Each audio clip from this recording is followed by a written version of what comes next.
Então, mediante esses três aspectos, nós podemos ver que muitas vezes, além da seletividade, da recusa e da falta de disciplina, essa criança chora muito.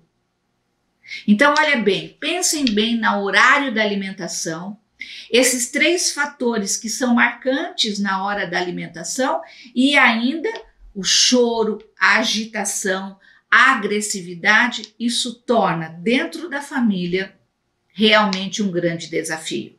E muitos pais, o que fazem? Desistem.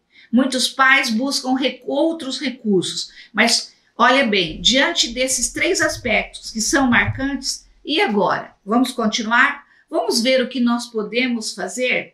Então vamos ver aqui, ainda continuando sobre essa recusa, antes de chegar no que fazer, nós vamos ver assim, a criança come um só tipo de alimento, selecionado muitas vezes pela textura. Se ela come só coisas fritas, ela só vai comer coisas fritas. Se ela só come coisas secas, ela só vai comer coisas secas. Então, essa recusa está direcionada, está diretamente direcionado ao quê? Como são apresentados esses alimentos. E o que a gente observa também, na experiência do dia a dia, que as preferências são sempre direcionados para o que a família mais come. Se a família come mais frituras, essa criança vai direcionar a sua alimentação com mais frituras.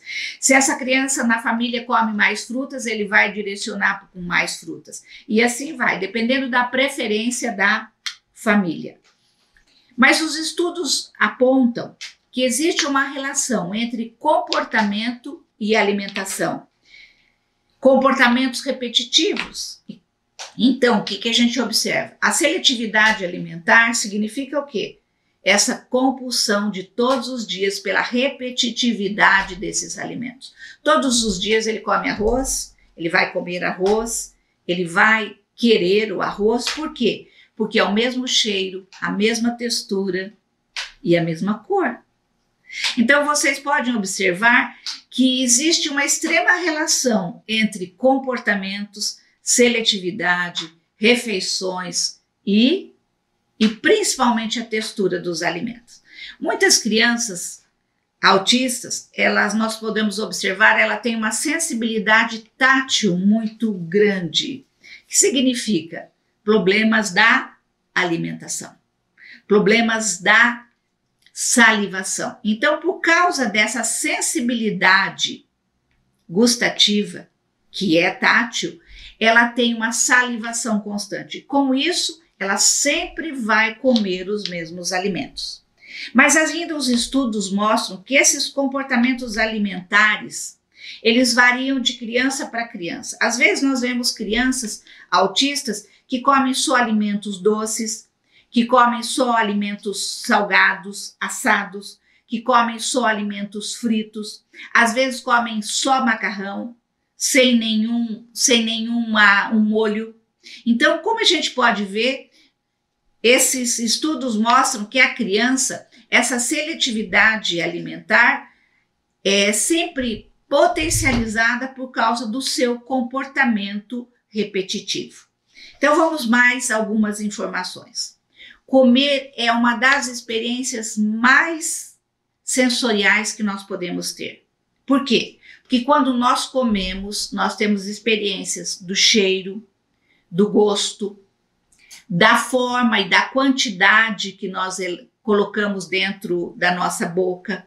Então, muitas vezes, por que nós gostamos tanto de comer? Nós gostamos de comer porque isso nos satisfaz. É uma das experiências mais sensoriais que neste universo nós temos. Por isso nós gostamos tanto de nos alimentar. Quando o nosso organismo não está bem, nós deixamos de nos alimentar. Então agora, e como é que a família pode iniciar a construção de hábitos mais saudáveis? Como eu, como família, posso auxiliar nessa grande seletividade alimentar?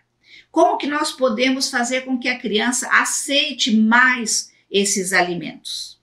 Então, como vocês podem observar, daí a importância da estimulação precoce. Por quê? Porque é na estimulação precoce que nós fazemos a criança experimentar cheiros diferentes, texturas diferentes. Caminhamos neste universo tátil, caminhamos neste universo olfativo, caminhamos nesse universo gustativo. Então, a estimulação precoce, quando nós trabalhamos com o bebê, quando nós trabalhamos com as crianças dentro da educação infantil, quando nós caminhamos com crianças de 0 a 3 anos, neste universo da estimulação, nós estamos o quê? Apresentando um mundo para ela. E o mundo da alimentação, ela precisa ser apresentado.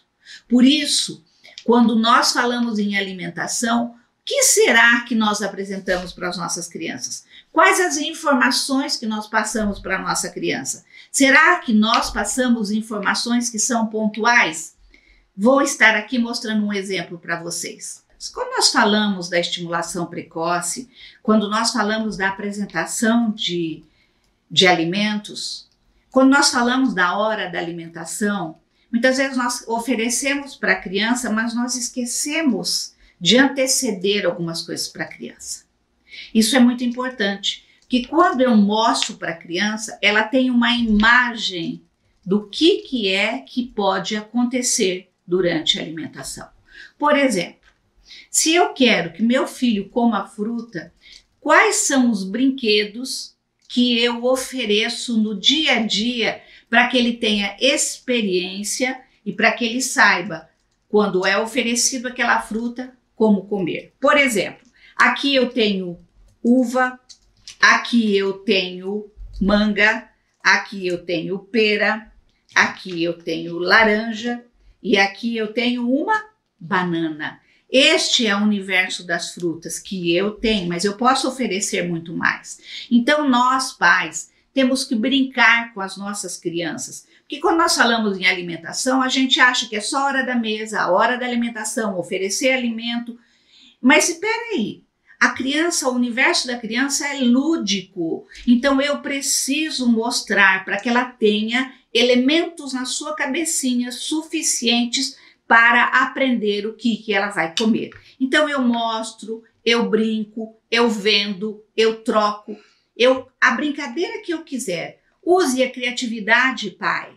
Use a criatividade profissional, porque você que trabalha na educação infantil, mostre, veja a importância de mostrar para a criança, para que a criança possa pegar, para que ela possa cheirar, para que ela possa manusear, para que ela possa brincar, interagir. Isso é interação.